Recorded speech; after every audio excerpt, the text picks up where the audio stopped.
of Tony and Kathy Brzezinski. He will be attending the University of Pittsburgh in the fall, where he will be majoring in physics.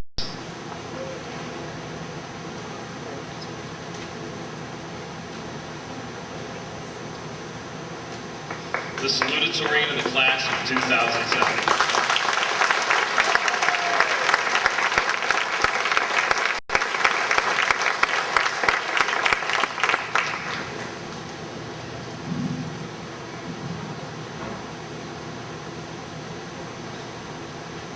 Friends, my fellow graduates, I am honored to stand before you this evening as the salutatorian of our class of 2007, and I offer my sincere congratulations to each and every one of you. Your seat on the stage at this commencement ceremony signifies that you have completed 12 years of elementary and secondary education. Within these 12 years, we have acquired a wide range of skills and knowledge meant to prepare us for our lives beyond these walls. Recall, if you would for one moment, our introductory year of kindergarten. This was our official starting point. Here we learned the rudimentary social skills of taking turns and playing nice, as well as the essential matters as the colors and the alphabet. Fast forward now to the 3rd and 4th grade years. There were multiplication tables that we were expected to memorize and 5-syllable words we were required to spell. Before we knew it, we were introduced to the Phoenicians and the Romans by Mr. Polka in 7th grade, and our perception of the world and time expanded exponentially. By our 12th grade year, we had diversified our interests so that some of us were being taught the structure of DNA, while others learned principles of advanced mathematics or the workings of the judicial system. To our benefit, we have been introduced in the classroom to a world of wonders and fascinations. If any of you have spent time with 2- or 3-year-olds, you know of their instinctive curiosity and their inordinate amount of questions that they continuously recite. For grown-ups who know everything there is to know about the world, these questions can become frustrating and annoying. Consider, however, what a child would be like that did not question its environment. Would it learn? Would it show any interest in the world? Would it truly be human? The greatest human characteristic is the impulse to ask, why? By asking why and how, a child is gathering its first impressions of the world. How then can anyone feel that they have a right to discourage the inquisitive young ones? This principle may be expanded far beyond the early years of childhood, as teenagers, adults, and senior citizens have an equal right to query. Now the question becomes, who can rebuke any question as not being valid or significant? I offer to you this statement, and in doing so, I quote the American economist Bernard Baruch. Millions saw the apple fall, but Newton asked, why? When Isaac Newton published his law of universal gravitation in 1687, gravity was no big secret. And in fact, people had been making practical use of it for thousands of years. People walked along, stuck to the ground. They let go of a cup and watched it fall to the ground and break. But Newton posed the question, why? Why, how, and what if have led to every great human invention and have pushed the limits of conventional wisdom. Curiosity, indeed, is the engine of ingenuity. When questioned about his intelligence and success, Albert Einstein responded, I have no special talents. I am only passionately curious. The child who asks questions is not the downfall. It is the child who does not. Class of 2007, today is our day. Over the past 12 years, we have asked the questions and we have amassed the knowledge. We have reached the limit of what Elderton High School has to offer us. Thank you, teachers, for being guides, for providing our education thus far, and for preparing us for what comes next. Angela is the daughter of Beth Sabinda. She will be attending Hiram College this fall, majoring in math education. Valedictorian in the class of 2007.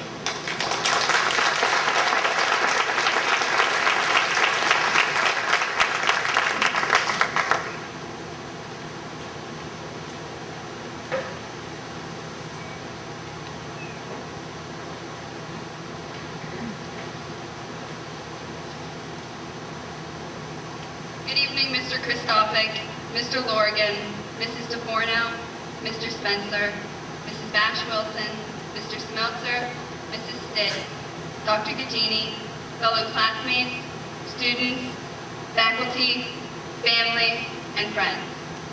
It is my honor to stand before you as the valedictorian of the class of 2007. We finally made it.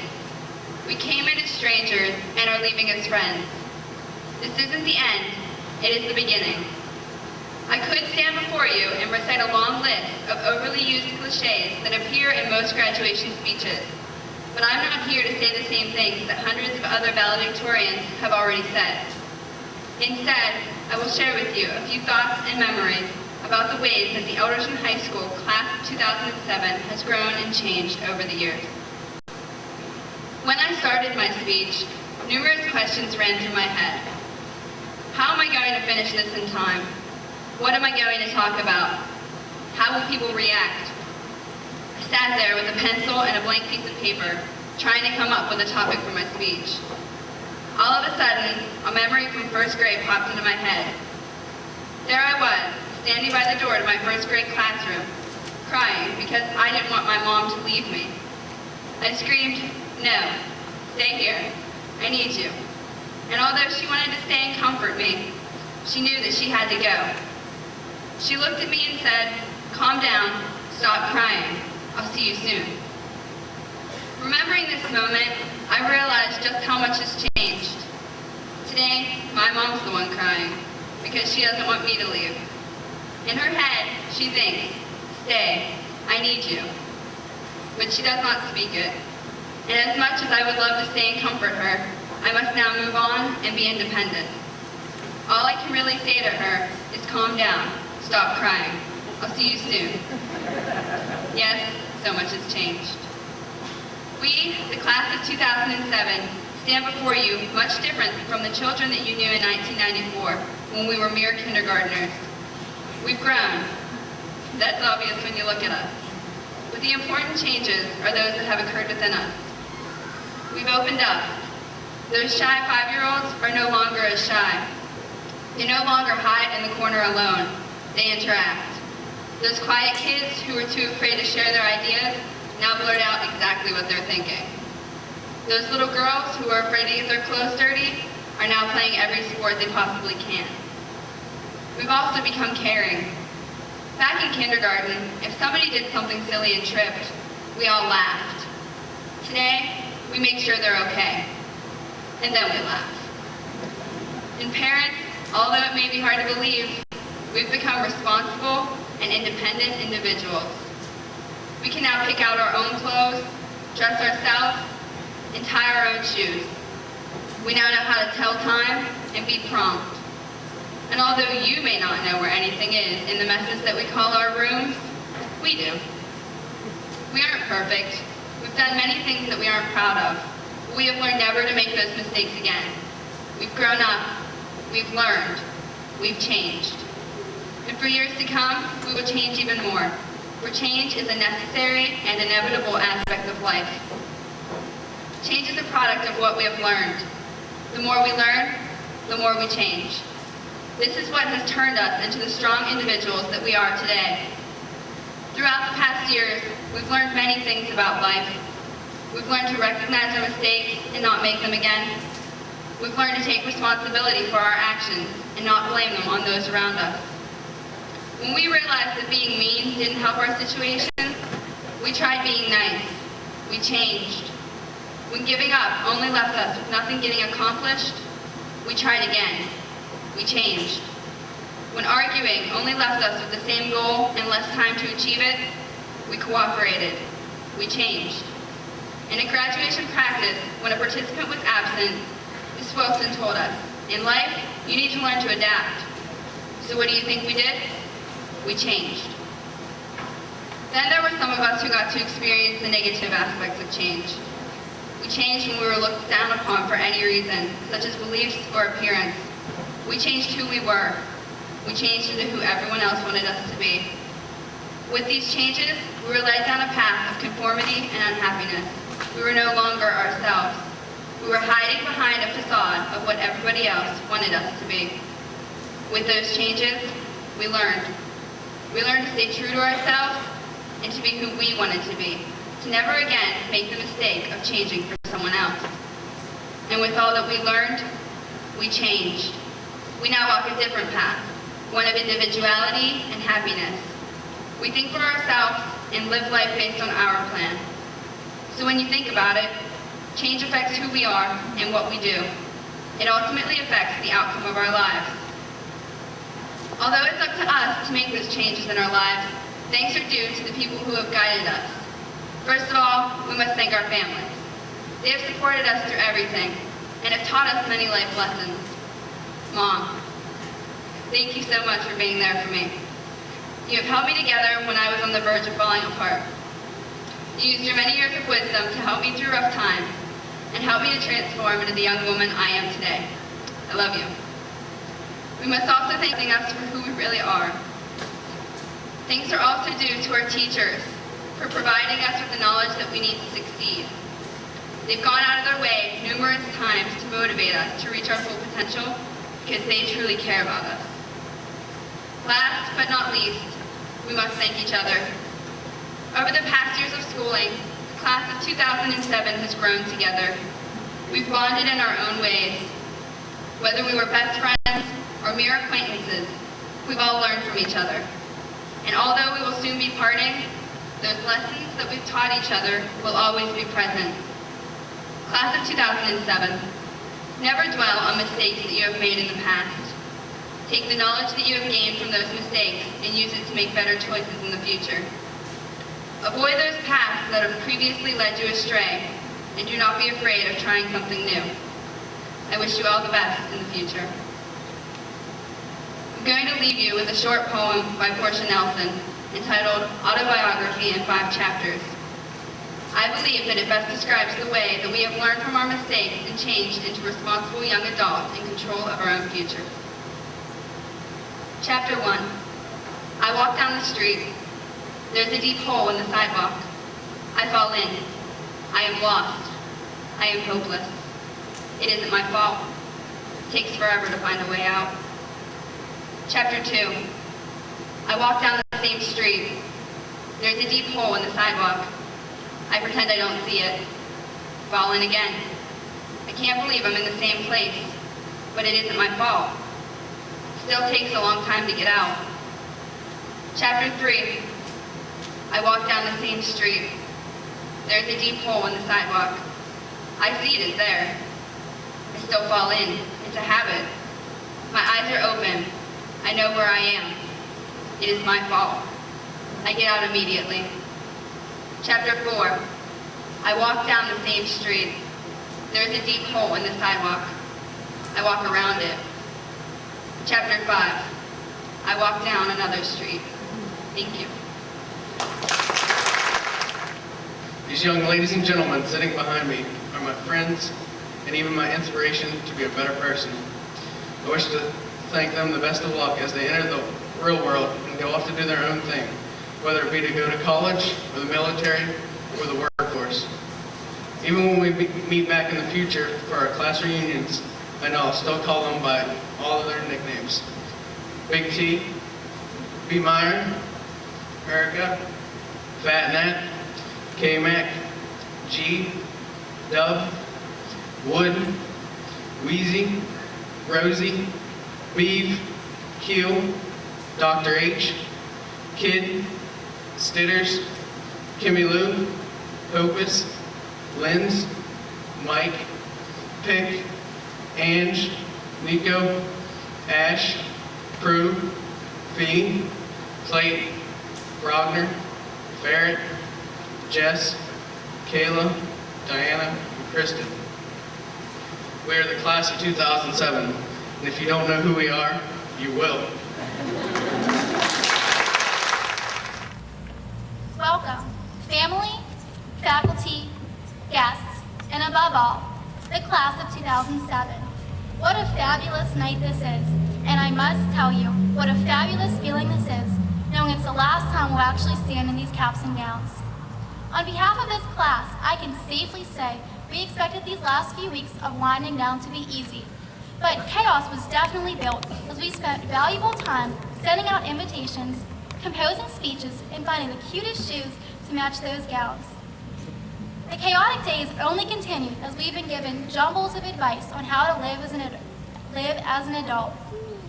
Lean against the wind and live in the moment, and so on. I think we got it all this past week. Usually, at a monumental occasion like this, individuals would continue to cascade invaluable intellect upon us. Maybe you should feel lucky that tonight you will listen to someone who chooses blue Kool-Aid above coffee and still cannot manage to make it to school on time despite living a block away. Instead of bestowing you with my eminent wisdom, I opted to guide you as we look back on the past 12 years we have spent as a class. I imagine that most of you have been to an autumn festival, one at which you could buy candied apples, enjoy haunted schoolhouses, and even gaze at jack-o'-lanterns that look just like Elvis. Well, looking at the pumpkins gets old, so to me, the ideal amusement has always been the fun house. Full of optical illusions and unsteady, seesawing halls, what else could you need besides a few buddies to enjoy it with? Now, class, admit it, the time we spent in school has been a piece of cake. Just like when walking in a fun house, we've maintained easy, laid-back attitudes while coasting along happily, only hitting an occasional jolt to keep us on task. The expedition in this funhouse began as youthful and innocent Lenape Indians slipped into the vast new setting of education. Just like when walking down that densely packed entrance gate to the funhouse, we felt both skittish and excited about what to expect. Upon entering the school, we came face to face with a sea of novel kids, and panicky thoughts soon blitzed into our heads. Who is that? I don't want to stand by that sweaty kid. What am I going to do when is that boy going to stop talking? Eventually, the initial shock passed. We found the soothing voices of Mrs. McCullough and company, and even managed to scout out new buddies amongst the masses. With new companions, we eased past the welcoming gate and snuck up on those skewed, illusion-filled glass mirrors of the funhouse. Expecting a double of what we once knew, we goggled and gawked at alien concepts of inflatable alphabet people, finishing books alone. Who does suffer?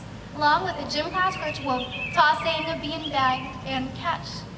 As time pushed on and seasons changed, we slowly evolved. Light up tennis shoes and jewel-toned spandex leggings, jeans and t-shirts displaying the fab musical act In Sync and the hometown football team of the FC Eagles. The deceptive looking glasses didn't shock us as much now, as we mastered kickball games, competed in field days, and even found that method of picking just one M&M out of Galsic's candy machine. We spent these final days at Lenape taking one last go on the swings, boasting how few demerits we had accumulated, and anxiously accepting that which awaited us. Now it was time to move on, and as bold and audacious preteens, we made the passage between Lenape and the seesawing steps of 7th and 8th grade.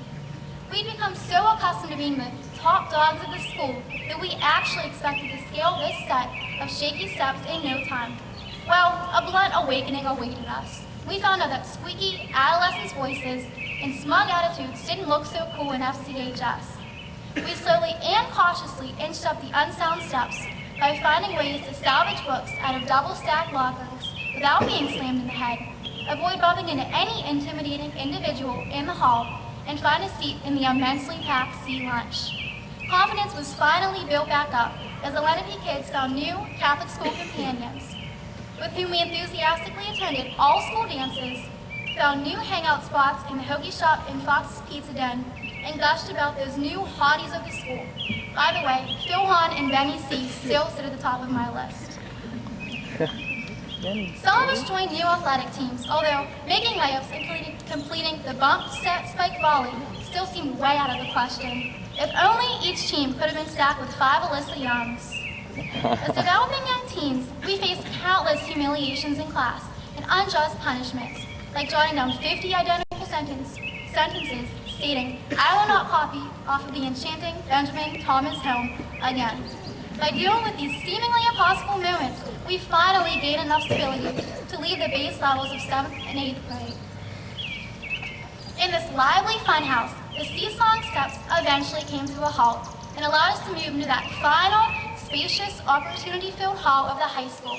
We stepped along joyfully without any woes, not thinking that the unsteady tiles and belts beneath us could change at any second.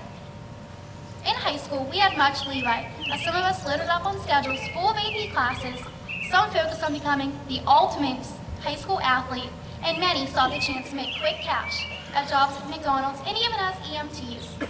Events seemed to flow flawlessly, like homecoming, as the class followed Becky's lesson on how to moonwalk just like MJ and dance to that timeless ballad of Cotton Eye Joe.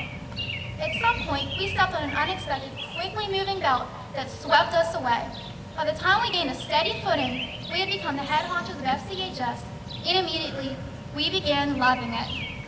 Some of us developed, we enjoyed the safety of this given to us by the walls of the school, and it's possible we even abused it sometimes. Some of us developed lazy habits, like picking up econ lessons via the sleep osmosis technique, and some maybe even felt a little too home. In fact, one individual felt welcome enough to change his clothes in the middle of the hall. Thank you, Spence. In these last few months, many of us fashioned new images within the class as we witnessed dignified male students like Nathan, Haas, and Cody flamboyantly shake as if they got paid to do so. Saw the combative attitude of Miss Moni as she willingly defended the snowball theme and beheld unexpected savage qualities of countless of UKs who viciously hustled to the lunch line in hopes of nabbing up on that coveted spicy chicken patty. We also developed the most devoted fashion divas, both of whom I can say had AP Bio class with me. One of them, even when deathly ill, showed off chic, peep-toe pumps with 5-inch heels in the hall, and one who was not often seen without the classic Chanel handbag. Eventually, the unsteady tiles we stood on shifted as we lost balance. We experienced the loss of classmates and faced difficult tasks. Feeling defenseless, the only safe way back on the path was to look beside us to those familiar faces. On the behalf of the class of 2007, I would like to give ample thanks to all of the faces joining us tonight, and also the faculty, family, and friends who have dealt with us along the way. I always thought that a commencement speaker should be insightful, wise, or at least successful. Obviously, I was wrong. Family and friends, faculty and staff, and of course the members of the class of 2007, I am more than pleased to be here on this exciting day of celebration and independence. And yes, you heard right, I said independence. Others speak of commencement to mark our beginning, but I prefer independence. Because today we are set free from the constraints of a pre-structured life. Today is our launch into the world as adults, our Independence Day. As each day goes past, new freedoms are liberated and more responsibilities unfold. For those of you who remember a little algebra, I believe the term is a direct proportion between freedoms and responsibilities. As one increases, so does the other. I could stand here and preach about the accomplishments of the class of 2007, about our historical record-breaking year of athletics, our unmatched discipline and character in the classroom, or our unrivaled collection of scholarship money. But instead of judging through our achievements, I think I'll leave all the bragging up to our proud parents, who are well deserving of this honor. If it wasn't for them, today wouldn't be possible. We owe everything to you. Thanks for your patience and support. Now, as said earlier, I'd like to touch up on our future as opposed to our oppressive but departed past. And for you overly emotional parents out there, sorry, the time has arrived, and you knew this day was coming. Soon and very soon, we will be engulfed, or we will be swamped with unfamiliar liberties and freedoms. No longer will anyone be there to stop us from eating crayfish fresh out of the creek, to leave for those 2 a.m. fast food runs, or to look over our shoulder while we study. And while these new liberties appeal, alluring, and overwhelming, with every freedom comes responsibility. With the freedom to open a door comes responsibility to close a door. With the freedom to call up a few Burl cheerleaders with an intention to skip school together comes responsibility to take their fiery heat the next day when they drive by an open cafeteria of antic seniors only to be laughed at. Freedom like fire is both enchanting and hazardous. For freedom without responsibility is sending Travis through Hoss's hole on the football field. While writing this speech, I stumbled across a website on accepting personal responsibility. The first point is to acknowledge that you are solely responsible for the choices in your life. The influences on a decision does not change the fact that it's still your decision. Just because a vegetarian is egged on by a couple encouraging friends during a McDonald's reward party to try a little bacon does not mean the nausea suffered afterwards was not his fault. The second point made consists of tearing down the mask of defense for why others are responsible for whom you are and what has happened to you. It is not McDonald's fault Americans are gaining weight. It is America's fault for choosing to eat there. The time has come for us to stop redirecting our difficulty towards the faults and responsibilities of others.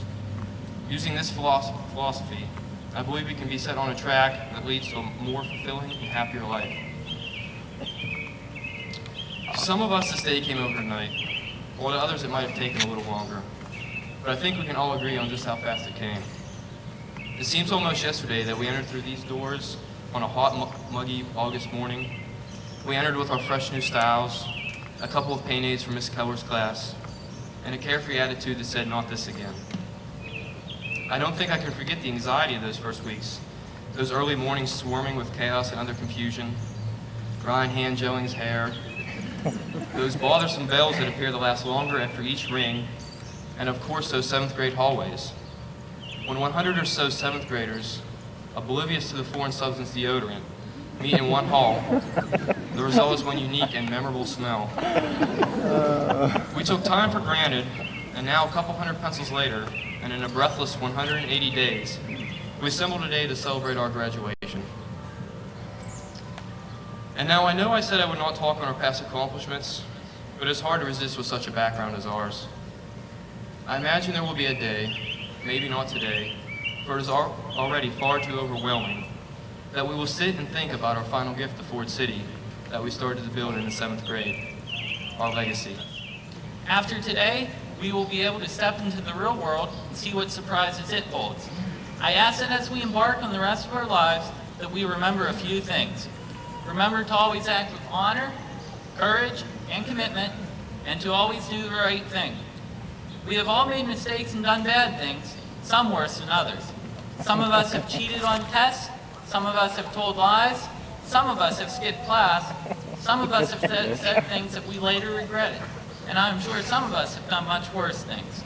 However, we should learn from the mistakes and wrongdoings of our youth so that we can make the right choices as we commence from here. In the remainder of our lives, I ask that you show honor by telling the truth and by standing up for what is right, regardless of the consequences. Additionally, have the courage to go against the flow when you know that what you are doing is right. Finally, remain committed to whatever task is at hand, whether it be your family, your job, a hobby, or something else. I believe that if there is one thing that this class is, it is committed. Corresponding to commitment, I can still remember one of Mr. Kramer's enlightening life lessons on how we must work hard if we are going to get anywhere in life, and that wanting something is not good enough. We must show initiative and work for it. I saw this work ethic exemplified many times during the track season, when this year's seniors were among the few athletes to show up for practice on the cold and rainy days. Let's carry that same never quit, never give up philosophy throughout the rest of our lives. By doing so, I believe that the members of the class of 2007 can be productive citizens and role models. In conclusion, I want to thank all the family, friends, and teachers that have impacted our lives in one way or another. In particular, I want to thank my brothers, Brendan and Christopher, who I will miss dearly while I'm at the academy, my proud father, and my mother, who never ceased to drive me nuts for the past 13 years by accepting nothing less than straight A's. Finally, I thank not only my friends and family that have been supportive over the years, but all of our friends and family, especially those here today. Whether you realize it or not, it is extremely touching to see so many familiar great faces in the crowd. It is with pride and a sense of accomplishment that the class of 2007 reaches up and moves the castle from the right to the left, letting the world know we are ready to commence and take our place in the world of tomorrow.